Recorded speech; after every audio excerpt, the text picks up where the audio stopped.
continued viewership. Before we begin, tell us, where in the world are you watching from? We love knowing our global reach. Now, let's dive into today's story. Chapter 1. Broken Glass. August Wilson never considered himself lucky until he met Vanessa. The successful architectural firm he built from scratch had consumed his 20s, leaving little room for personal relationships. Then Vanessa Hayes walked into his office, a potential client seeking designs for her new art gallery, and everything changed. Her amber eyes, framed by chestnut hair, captivated him. Her wit and intelligence sealed his fate. Their courtship was swift, passionate.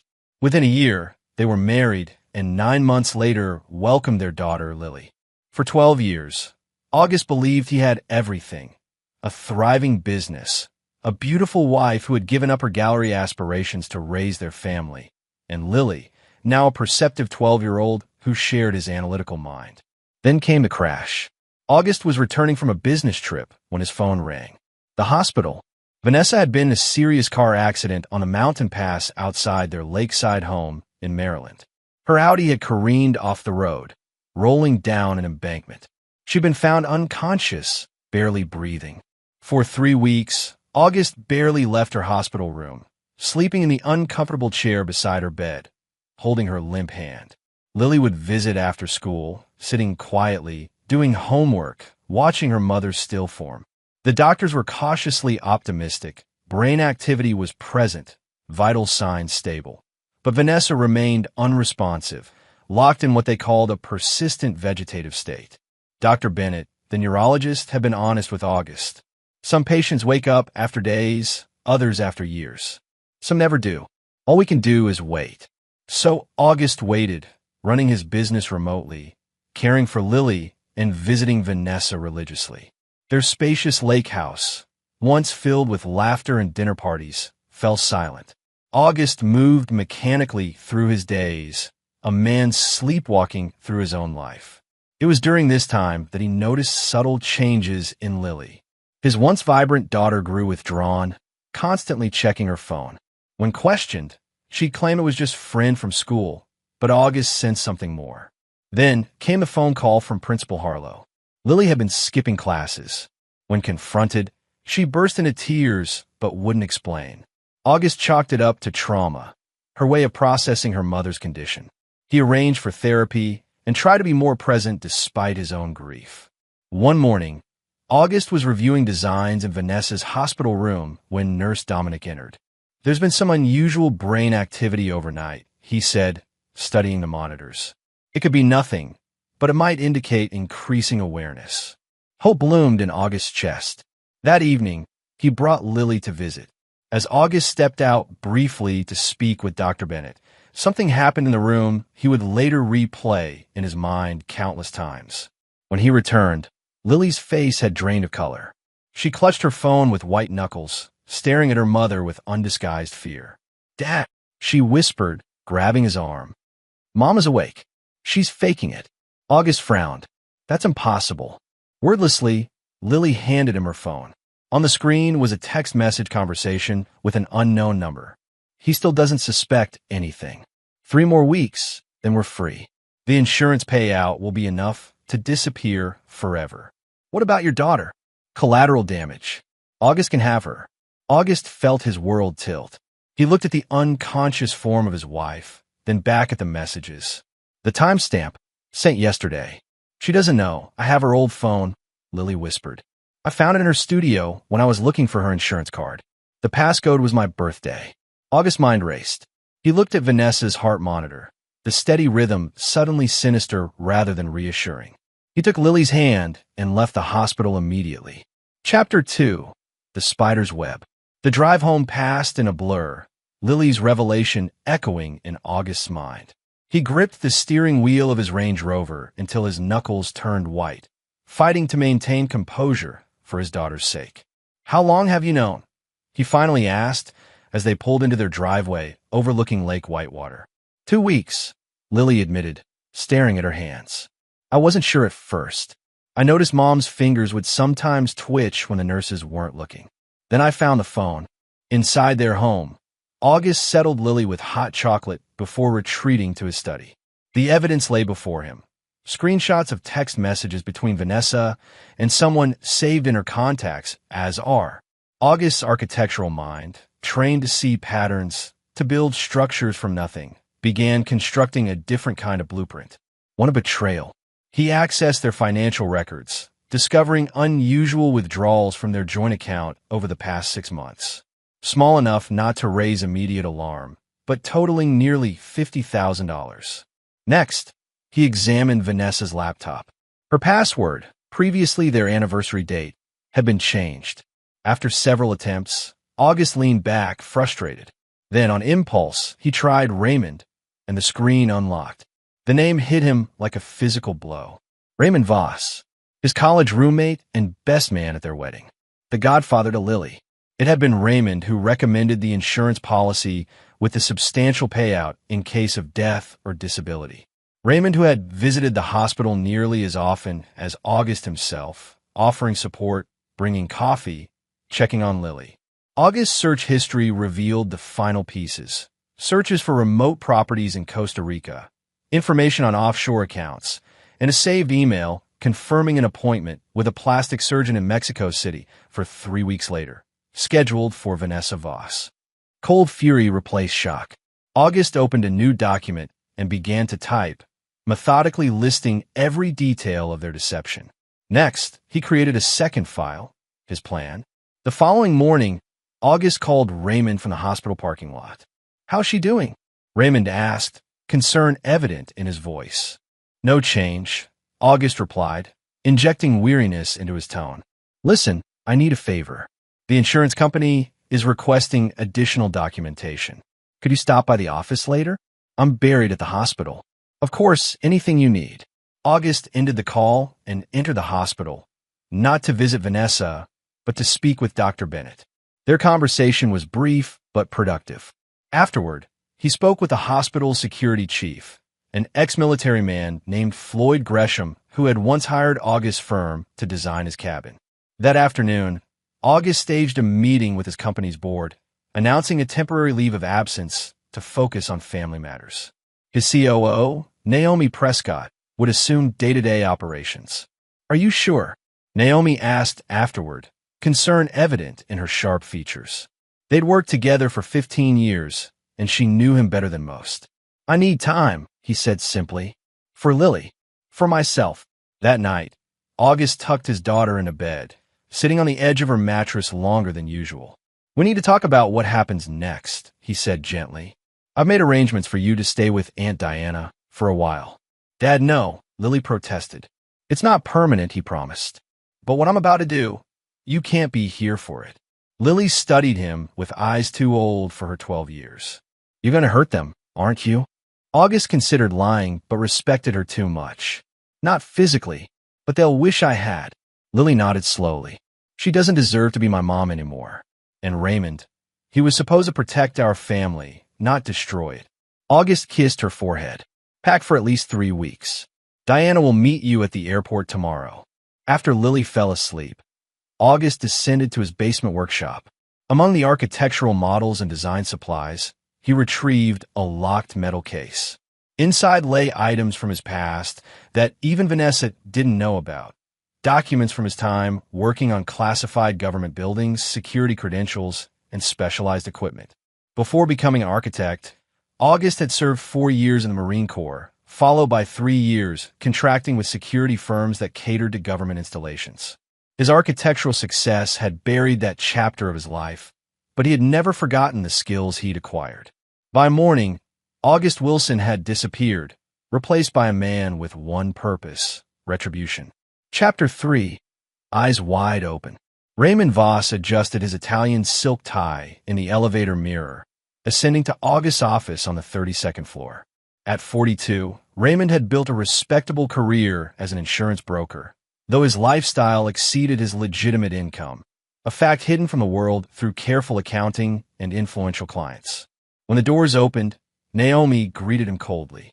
Their mutual dislike was nothing new. Raymond had always sensed she could see through him. "He's waiting for you," she said, leading him to August's corner office overlooking Baltimore Harbor. August sat behind his desk, uncharacteristically disheveled.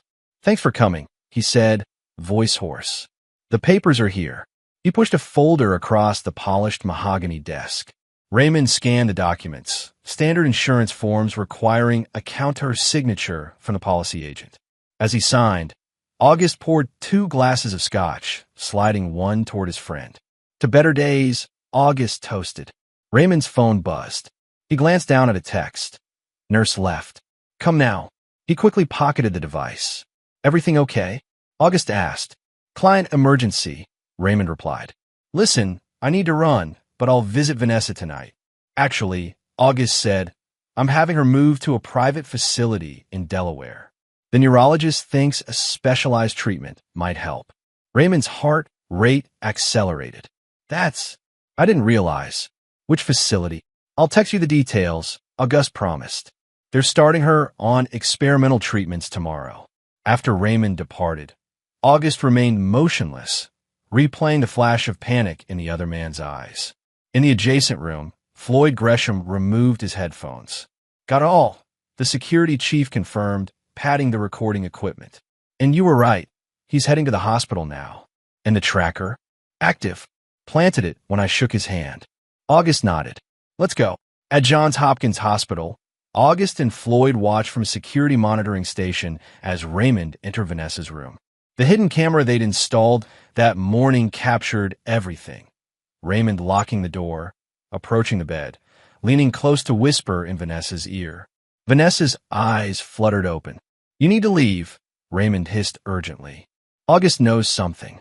He's having you transferred tomorrow for treatments." "Impossible," Vanessa whispered back, fully alert. "He suspects nothing. He mentioned Delaware specifically.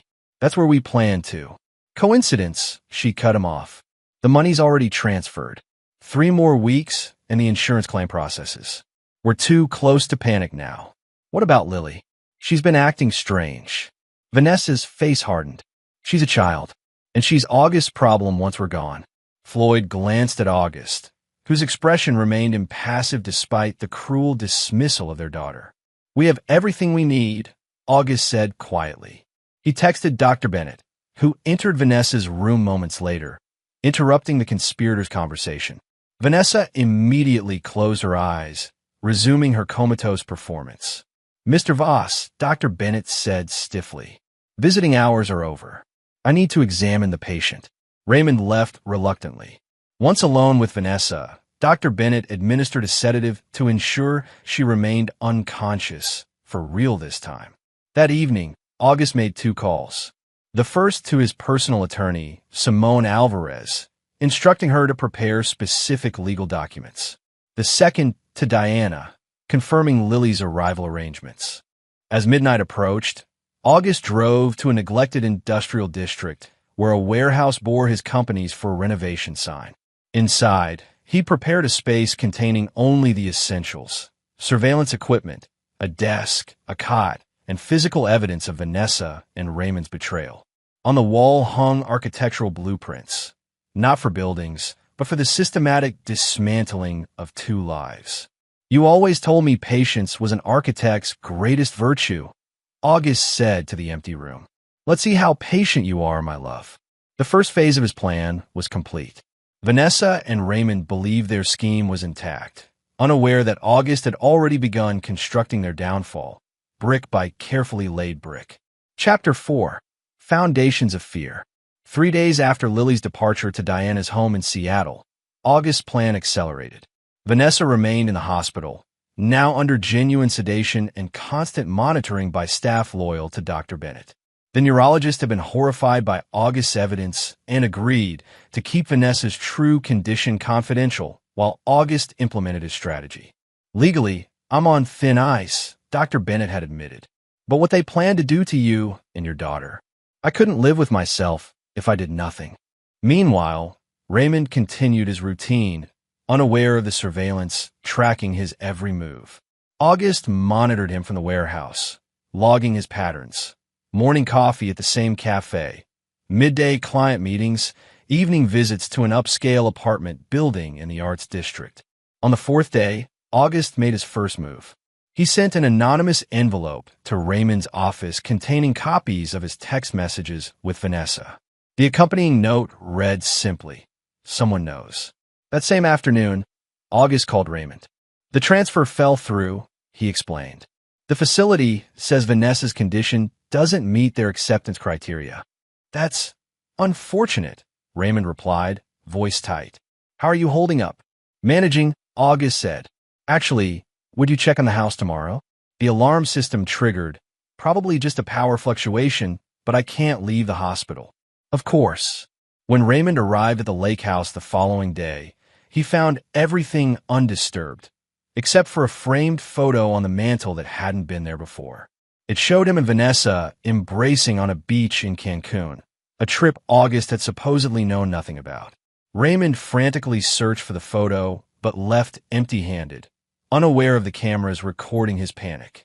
Meanwhile, August visited Western Shore Bank, where he and Vanessa kept their safe deposit box, with Simone Alvarez accompanying him. He opened the box to find it emptied of their emergency cash and several pieces of Vanessa's inherited jewelry.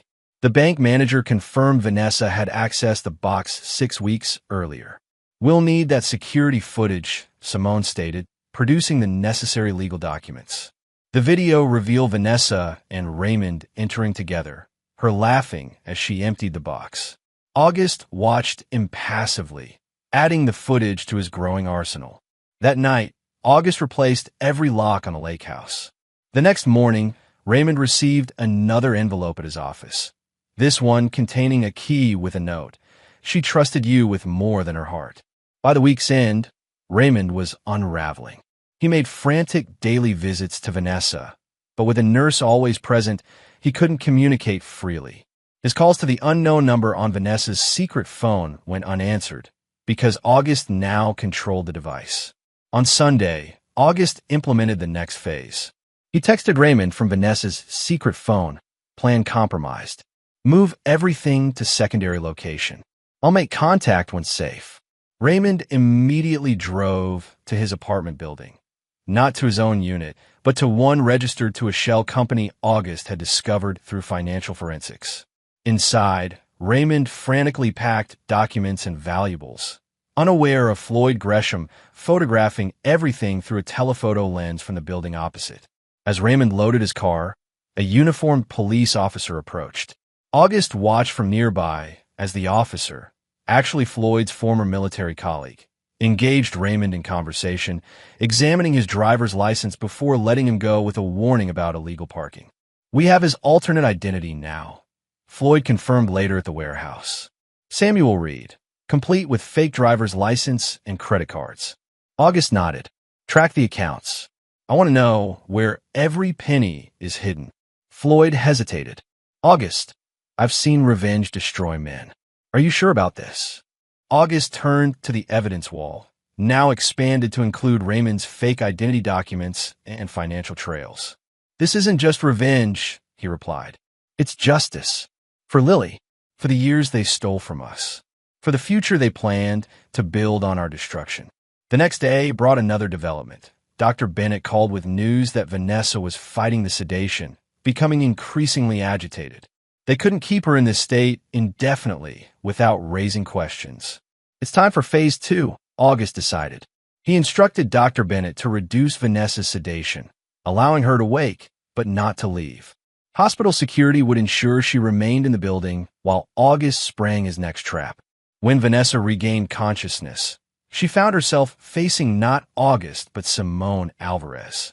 "Mrs. Wilson," the attorney began crisply, "I'm here to inform you that your husband has filed for divorce on grounds of abandonment and premeditated fraud." "That's absurd," Vanessa sputtered. "I've been in a coma." "We both know that's not true," Simone replied, sliding forward printouts of the text messages. "What we don't know yet is the full extent of your criminal conspiracy. Until we do, your assets have been frozen by court order." The blood drained from Vanessa's face. "I want a lawyer." "Excellent idea," Simone agreed. "You'll need one." As Simone departed, she nodded to August waiting down the hall. "She's rattled," the attorney confirmed. "Expect a call to Raymond within the hour." August returned to his surveillance post, watching as Vanessa frantically called Raymond. Their conversation, recorded through both the hospital room microphones and Raymond's tapped phone, confirmed everything. He knows, Vanessa hissed. Not everything, but enough. We need to accelerate. The accounts are locked, Raymond responded. I can't access anything in your names. Use the offshore accounts. I'm trying, but something's wrong. The transfers are being declined. August smiled grimly. Floyd's military connections had proven invaluable, flagging the accounts with international banking authorities for suspected terrorism financing. A temporary measure, but enough to paralyze their funds for crucial days. Within hours, Vanessa checked herself out of the hospital against medical advice. August tracked her to Raymond's apartment, where their frantic conversation revealed the final pieces of their plan. The Costa Rican property purchased under false names, the scheduled plastic surgeries, the fake passports awaiting them in Mexico City. We still have options, Raymond insisted. I have cash reserves. We can disappear now. Without the insurance money? That was the whole point. We're talking about survival now, Vanessa. August isn't the pushover you thought. August closed his laptop, having heard enough. The foundation was laid. Now came the walls of their prison. Chapter 5. Structural Collapse.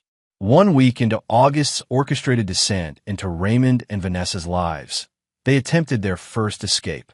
August's surveillance tracked them to Baltimore-Washington International Airport, boarding separate flights. Raymond to Miami, Vanessa to Dallas, with connecting flights to Mexico City. They never reached their destinations.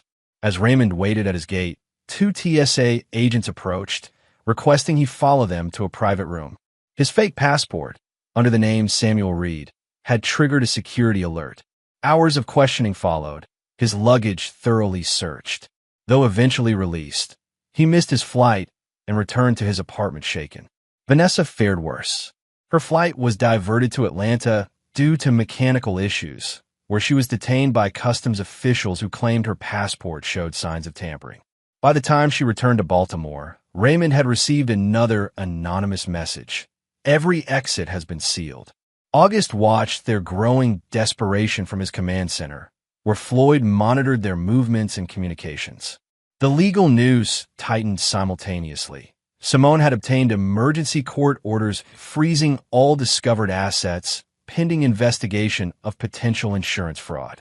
They're running out of options, Floyd noted, reviewing surveillance footage of Raymond withdrawing cash from an ATM, his fourth that day, staying under the daily limit.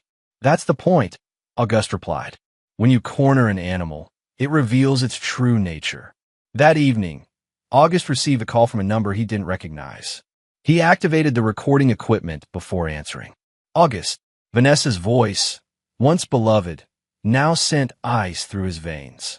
We need to talk. About your miraculous recovery, he replied coldly. Or about your plans with Raymond? A pause. So you know, everything. I doubt that, she said, regaining confidence. Let's meet. Just us. We were married for 12 years. Don't I deserve a chance to explain? August considered his next move carefully. The boathouse. Tomorrow. Noon. After ending the call, Floyd looked concerned. It could be a trap. Undoubtedly, August agreed. But not for me. The following day, August arrived at the lakeside boathouse 30 minutes early, having already prepared the space. Hidden cameras and microphones had been installed, recording devices activated. He waited in the small structure where he and Vanessa had once spent summer afternoons, where Lily had learned to swim. Vanessa arrived precisely at noon, alone. She'd taken care with her appearance. Hairstyled, makeup applied, dressed in an outfit August had once complimented. The performance wasn't for his benefit. It was habitual manipulation. Thank you for coming, she began, sitting across from him at the small table. I know how this must look. Do you? August remained expressionless. Enlighten me. Raymond and I. She hesitated. It wasn't planned. It just happened. Like the fake coma? Like the insurance fraud? Like abandoning our daughter? Vanessa's mask slipped momentarily before she recovered. I never meant to hurt Lily. Yet you called her collateral damage. Her eyes widened slightly. Confirmation she recognized her own words. What do you want, August? She asked finally. Money? Is that why you've frozen everything? I want to understand, he replied. When did I lose you? Or was it all a lie from the beginning? The question seemed to catch her off guard. For a moment, genuine emotion crossed her face. The first years were real, she admitted. But you were always working, always building your precious firm.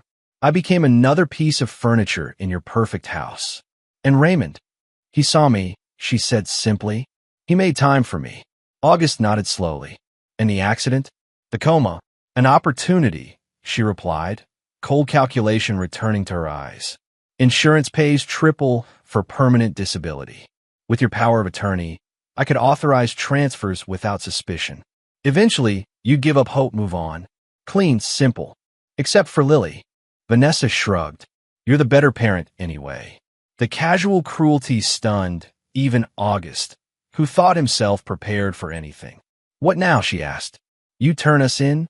Scandal, public humiliation, dragging Lily through it all? Or we make a deal? August leaned forward. What kind of deal? Raymond and I disappear. You get full custody. No messy divorce. No public spectacle. I sign whatever you want. In exchange for unfreeze one offshore account, just one, and give us a head start. August appeared to consider this, then slowly nodded. I'll need account details, and you'll sign the papers today. Relief flooded Vanessa's features. I knew you'd be reasonable. You always were practical. August extracted a document from his briefcase. Divorce papers Simone had prepared, granting him full custody and all assets. Sign, he instructed, offering a pen. Then we'll discuss the account. Vanessa's signature flowed across the paper without hesitation. August folded the document carefully into his briefcase. The account information, she prompted. There's one more thing, August said, removing a second document. A confession. Vanessa's smile vanished. Absolutely not. It's insurance, he explained. If you ever contact Lily or attempt to challenge the divorce, this goes to the police. Her eyes narrowed. You're bluffing. You'd never put Lily through that publicity. Sign it, and we'll never find out. Their standoff lasted nearly a minute before Vanessa snatched the pen, scrawling her name on the confession with barely concealed fury. The account, she demanded. Now, check your phone, August instructed. Her phone chimed with an email notification. She opened it, frowning at the bank statement showing an active account in the Cayman Islands with a substantial balance. This isn't ours, she said. No, August agreed. It's new, untraceable. Your head start is promised. As Vanessa studied the document, August casually mentioned, Raymond should be receiving similar papers from Simone right now. Once he signs, you're both free to go. Vanessa's head snapped up. You sent someone to Raymond? Of course. The deal includes both of you. She stood abruptly. I need to call him. Why? August asked mildly. Don't you trust him to make the right decision? The question hung in the air as Vanessa hurried from the boathouse, already dialing Raymond's number. August gathered the signed documents and exited unhurriedly. In his car, he called Floyd. Is it done? Raymond signed everything, Floyd confirmed. He didn't even read it after I showed him the bank statement. And the tracker? Active in both phones and vehicles. August started his car. Now we wait for them to betray each other. The trap was set. The walls were closing in. All that remained was the roof to complete their prison. Chapter 6. Load-bearing lies. 2 days after the meetings, Raymond and Vanessa made their move. August tracked them to Baltimore Harbor, where they boarded a private yacht registered to one of Raymond's wealthy clients. Their destination, international waters, then a coastal transfer to a larger vessel bound for Venezuela, a country with no extradition treaty with the United States. Should we stop them? Floyd asked, monitoring their movement from the warehouse. Not yet, August replied. Let them think they've escaped. He opened his laptop to review the latest report from Simone.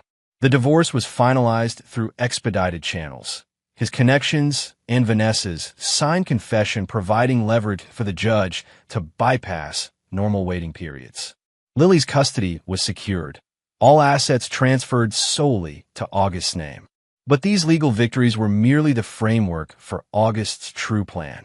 The confession Vanessa had signed contained more than an admission of insurance fraud.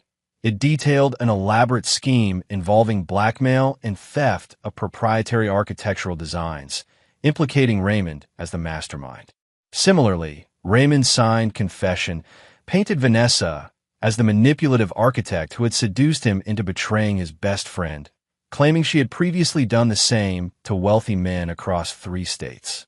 Neither document would ever reach authorities. Their purpose was far more insidious. At precisely 2 p.m., August activated the final phase. An email sent to Vanessa contained Raymond's confession, along with GPS coordinates for a dead drop containing emergency cash if they became separated. A similar email reached Raymond minutes later, with Vanessa's confession and different coordinates.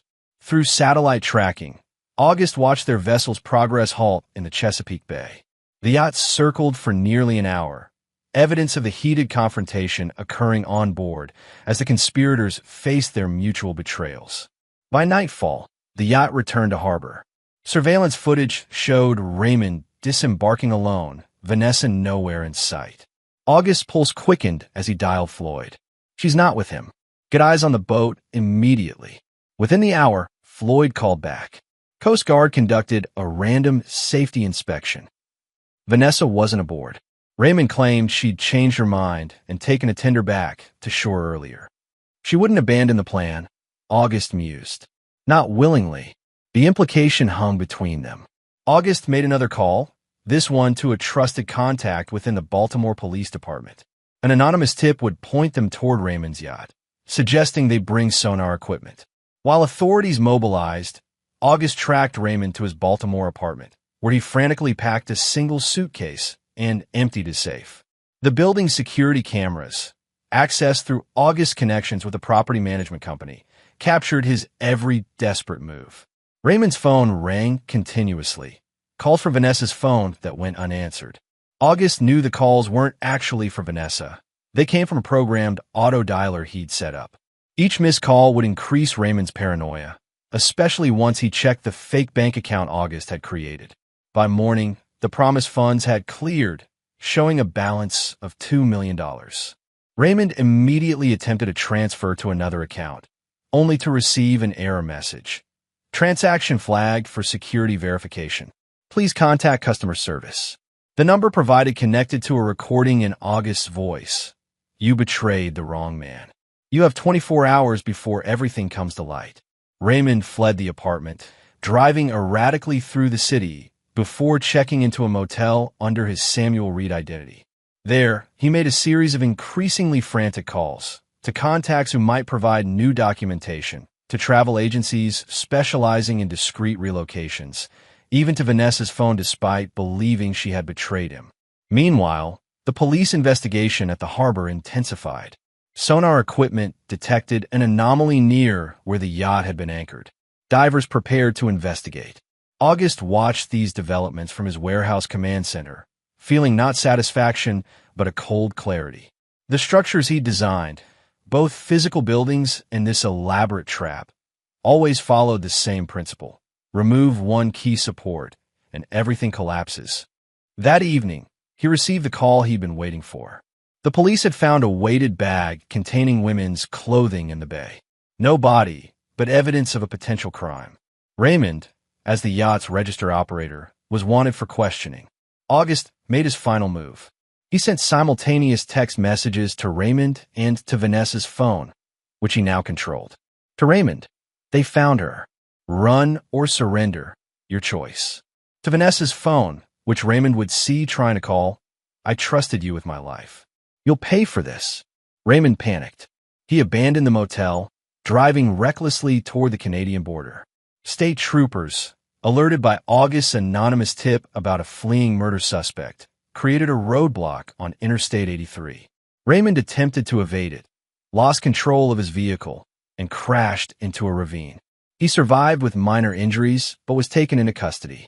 Among his possessions, police found a blood-stained scarf identified as Vanessa's, planted in his luggage by August during the boathouse meeting.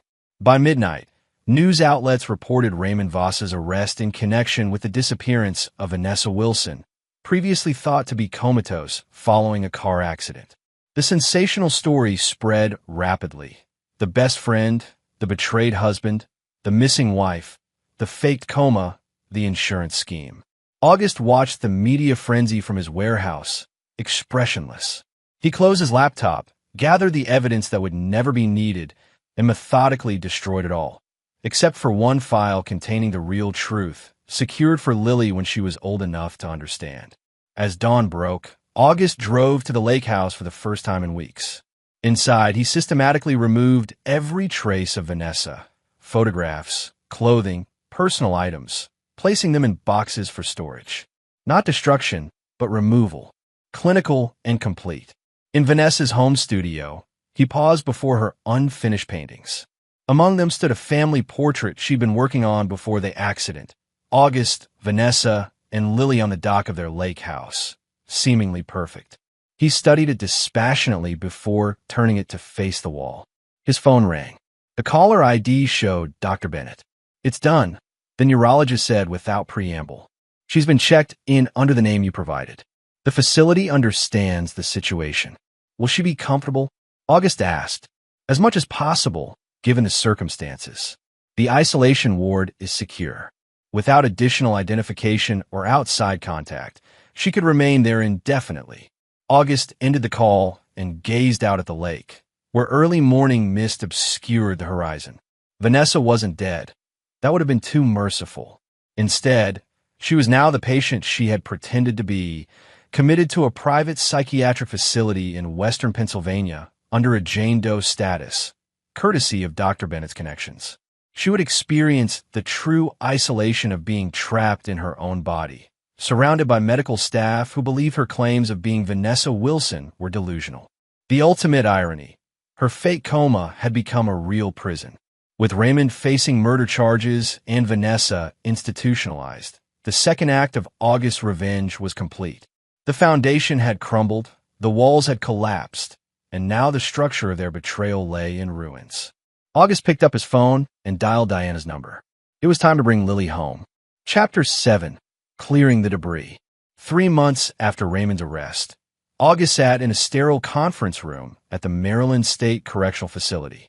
Across the table, Raymond, once his closest friend, looked diminished in his orange jumpsuit. His trial for Vanessa's murder was scheduled to begin in 6 weeks. "I didn't kill her," Raymond insisted, desperation evident in his hollow eyes. "You have to believe me, like I believed you with everything else." August replied evenly.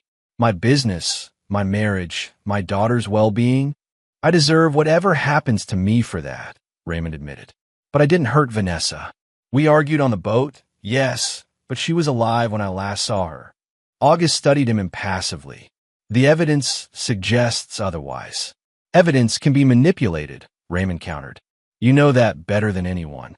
A subtle acknowledgement passed between them, unspoken recognition that August had orchestrated this downfall with architect's precision. "Why are you here?" Raymond finally asked. August slid a document across the table. "A confession, the real one this time. Sign it, and I'll ensure you serve your sentence in minimum security." Raymond scanned the pages. "This admits everything: the affair, the insurance fraud, the plan to disappear, but not murder. Because you didn't commit that particular crime?" August confirmed. "Not technically." Understanding dawned in Raymond's eyes. "She's alive. This isn't mercy," August clarified. "Sign the confession, serve 15 years for fraud and conspiracy, and walk away with your life. Refuse, and the murder evidence becomes more convincing. And Vanessa is experiencing the consequences of her choices," August replied. "As we all must." Raymond signed without further hesitation.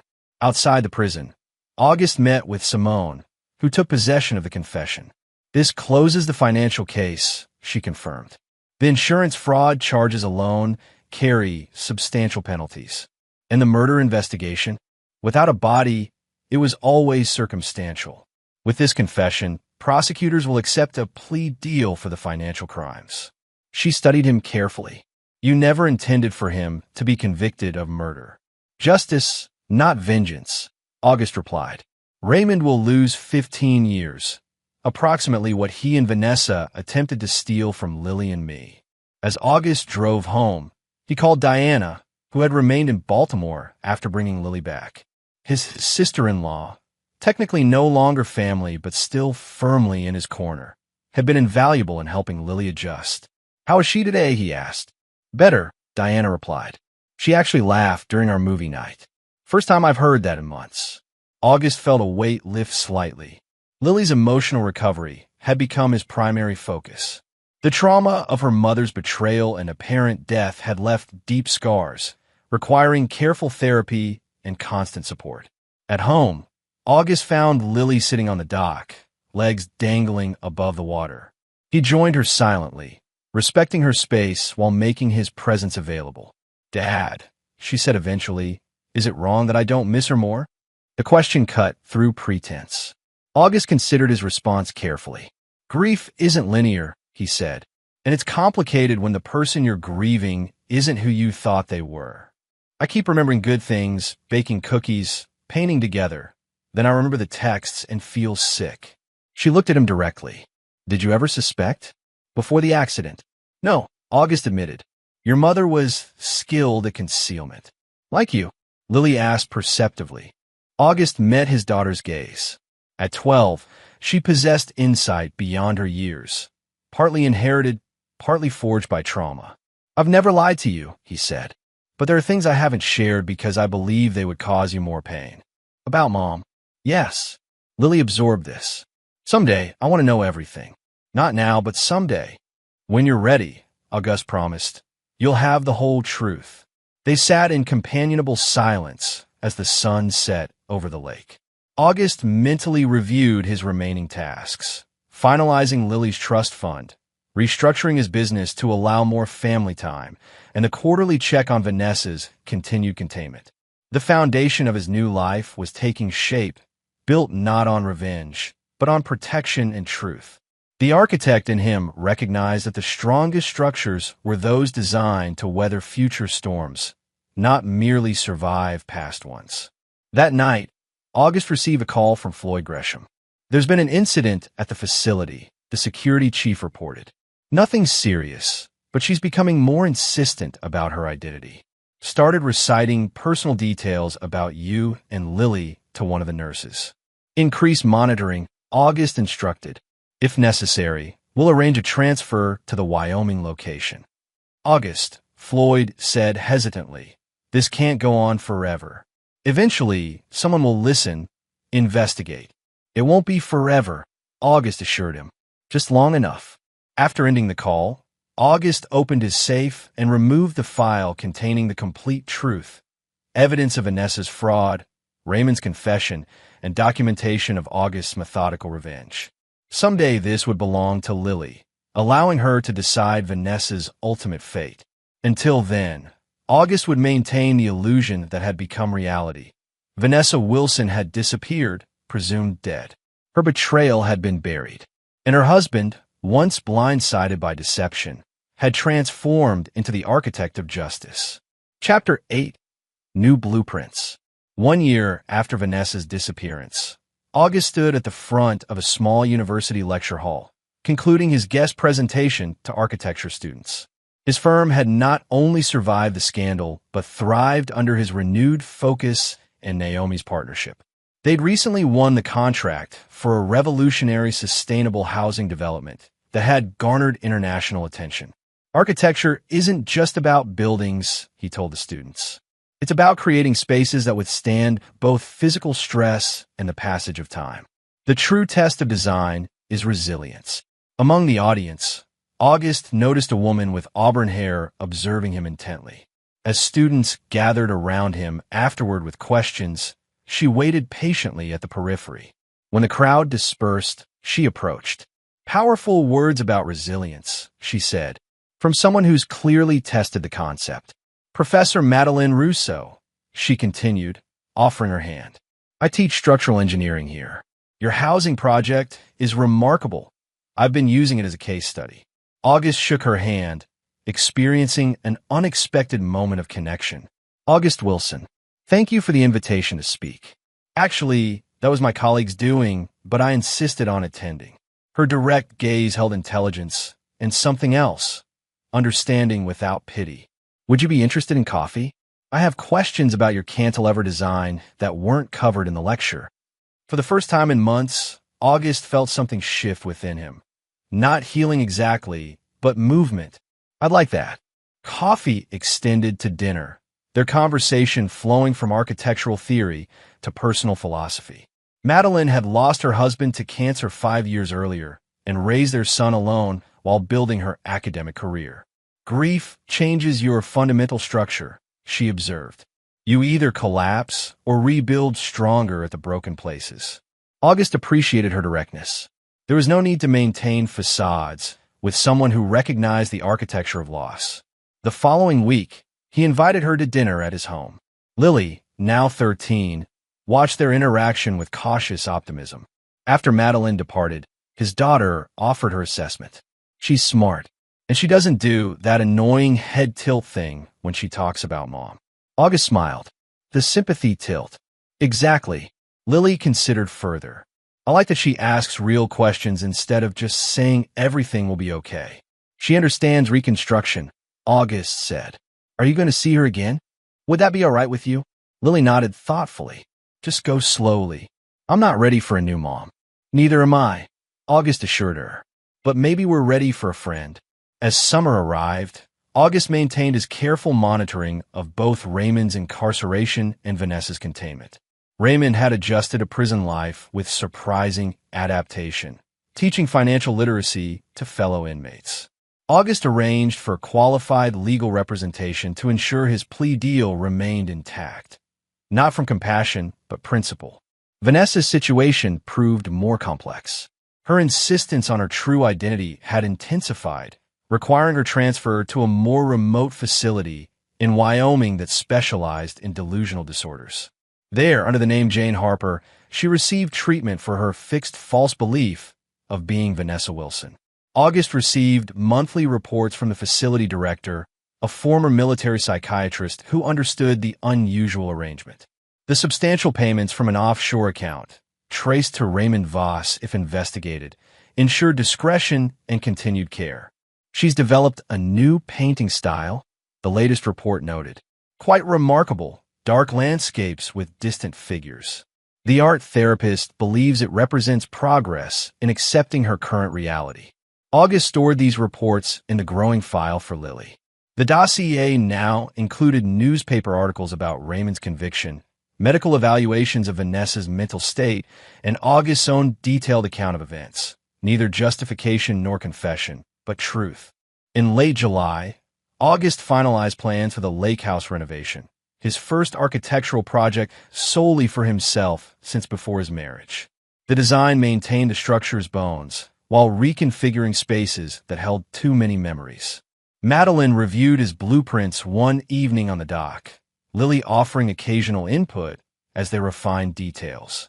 The easy collaboration felt like another form of rebuilding. You've eliminated all the hidden spaces, Madeline observed, noting the open floor plan and transparent wall sections. No place for secrets. Exactly, August confirmed. As summer transitioned to fall, August received an unexpected call from Raymond's attorney. During a routine prison transfer, Raymond had attempted escape. In the ensuing pursuit, he'd sustained critical injuries. Hospital prognosis: unlikely to survive the night. August drove to the hospital alone, unsure of his own motivations.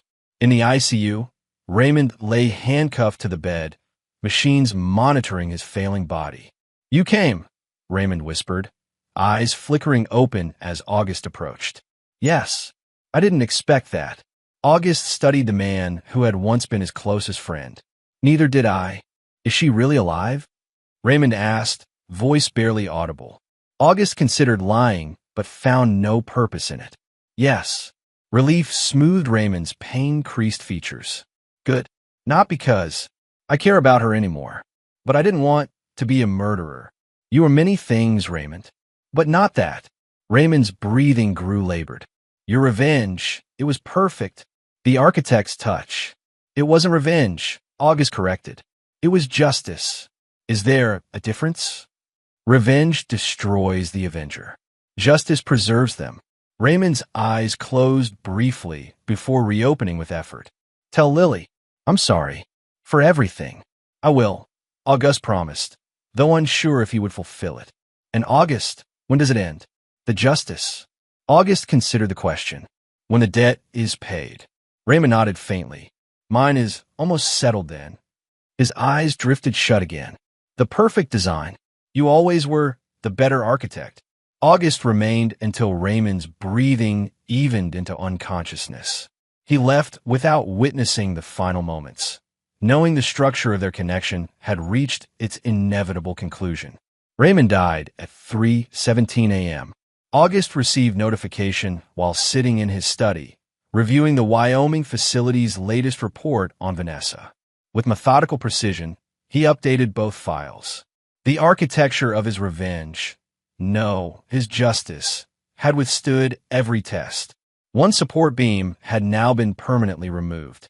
The question remained whether the overall structure required the second to remain in place. That decision, August determined, would eventually belong to Lily. When she was ready for the whole truth, she would inherit both the knowledge and the power to determine Vanessa's fate. Until then, August would continue building their new life. A design focused not on the past shadows, but on the transparent spaces of their future. Chapter 9. The Final Inspection. 5 years after Vanessa's disappearance, August stood in the renovated living room of the lake house, surveying the gathered guests. His firm had just won the prestigious Pritzker Architecture Prize for the Sustainable Community Development, now widely studied as a model for future urban planning. The celebration was intimate. Key team members, close friends, and family. Lily, now 17, moved confidently among the guests, her recent acceptance to Cornell's architecture program a source of quiet pride for August. Diana chatted with colleagues near the fireplace, while Madeline, now a permanent fixture in their lives though they maintained separate residences, discussed structural innovations with Naomi. As conversations flowed around him, August's phone vibrated with a text from Floyd Gresham. Wyoming report arrived. Status unchanged. Call when convenient. August acknowledged the message, but didn't allow it to disturb his present. The Wyoming facility where Vanessa remained had become a distant satellite in his consciousness, monitored but no longer central. Later that evening, as guests departed, Lily joined August on the rebuilt dock extending over the lake. The structure was stronger than its predecessor, designed to withstand harsher weather while appearing deceptively delicate, much like the young woman herself. I want the file, Lily said without preamble. The one you've been keeping. About Mom. Though startled by the timing, August had anticipated this moment. You're sure? I'm leaving for college in 2 months, she replied. I need to know everything before I go. To decide what to do. August studied his daughter's profile, the determined set of her jaw reminiscent of his own. It's comprehensive and difficult. I know. I've had 5 years to prepare. They sat in silence as darkness settled over the water. Finally, August nodded. Tomorrow morning. The following day, August unlocked his office safe and removed the extensive file he'd maintained since the beginning. It contained everything. The original text messages, medical reports, surveillance transcripts, financial records, Raymond's confession, and detailed documentation of August's orchestrated justice. Most importantly, it contained the current location and status of Vanessa Wilson, now known as Jane Harper, at the Wyoming psychiatric facility where she continued to receive treatment for her delusional identity disorder. August placed the file on the table between them in Lily's personal studio, a space he'd included in the lake house renovation for her burgeoning architectural talents. Take whatever time you need, he said. I'll be in my office when you're ready to talk. Hours passed as Lily absorbed the complete truth. August waited, reviewing designs for his next project, a memorial center for victims of fraud and deception. The irony wasn't lost on him. When Lily finally appeared in his doorway, her eyes were clear despite evident tears. You never told me you visited her, she said, holding a report from 2 years earlier documenting August's sole visit to the Wyoming facility. It wasn't relevant to your decision, he replied honestly. What was she like? August considered his response carefully. Diminished, still insisting on her true identity, but her conviction had weakened. The staff reported she'd begun incorporating elements of her Jane Harper identity into her self-perception. A fractured foundation, Lily murmured, the architectural metaphor natural to them both. Yes. Lily settled into the chair across from him. Did she ask about me? She did. I told her you were thriving. Was that the truth? By then, yes. August met his daughter's searching gaze. You survived her betrayal. Then you thrived despite it. Lily nodded, processing this. The file says I have the authority to determine her status once I turn 18. That's correct. The trust one established gives you legal control over the Wyoming arrangement on your 18th birthday. You can maintain it, modify it, or terminate it entirely. And if I terminate it, she will be released. The trust includes provisions for her reintegration, modest housing, basic income, new identification documents. She could rebuild a life, though not with her former identity. Or I could leave her there indefinitely, Lily stated, testing the weight of this power. You could, August acknowledged, though I wouldn't recommend carrying that burden forever. Lily studied him with a perceptiveness that had only sharpened with age. You never intended her punishment to be permanent, did you? Despite everything she did. I intended justice, not eternal damnation, August replied. The specific duration was always meant to be your decision. Because she hurt me most of all. Because you deserved agency in the resolution. Lily fell silent, considering this. Finally, she asked, what would you do if it were solely your decision? After 5 years of reflection, August leaned back in his chair. I would release her, but with conditions. No contact with either of us. Permanent relocation at least 1,000 miles from here. Financial support contingent on continued therapy. Mercy within boundaries, Lily observed. Justice with closure, August corrected. Continuing her confinement serves no purpose beyond vengeance, which corrodes the soul of the avenger. You deserve freedom from that burden. When did you reach this conclusion?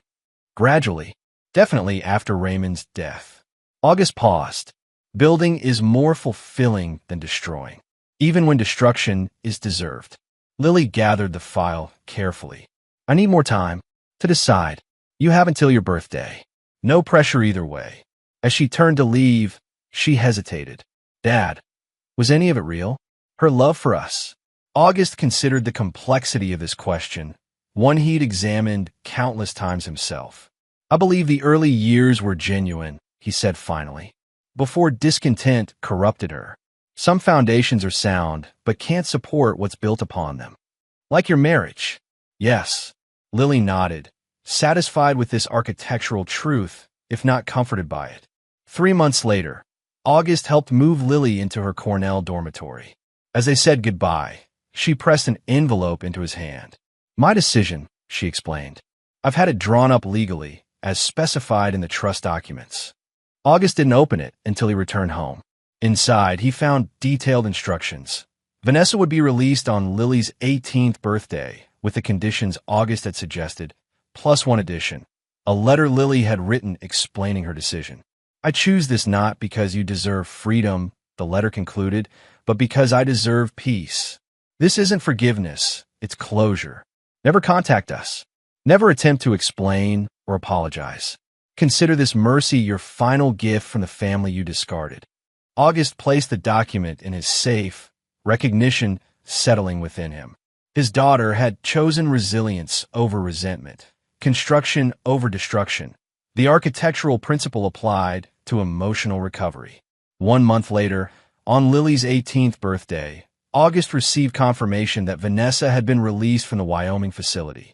The detailed termination report included her final psychological evaluation, still showing persistent identity confusion, but deemed functional for supervised reintegration.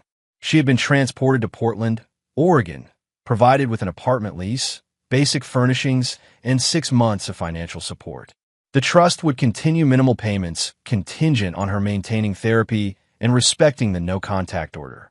Her final statement to the facility director had been recorded. Tell them I understand now. The price of betrayal. That evening, August and Lily shared a video call. She from her dormitory, he from his lake house office. It's done, he confirmed. Lily nodded. Good. Now we can both focus on building rather than remembering. The architect's perspective, Auguste noted with pride. I learned from a best, she replied. Even the lessons you taught unconsciously. After their call ended, Auguste walked to the lake's edge.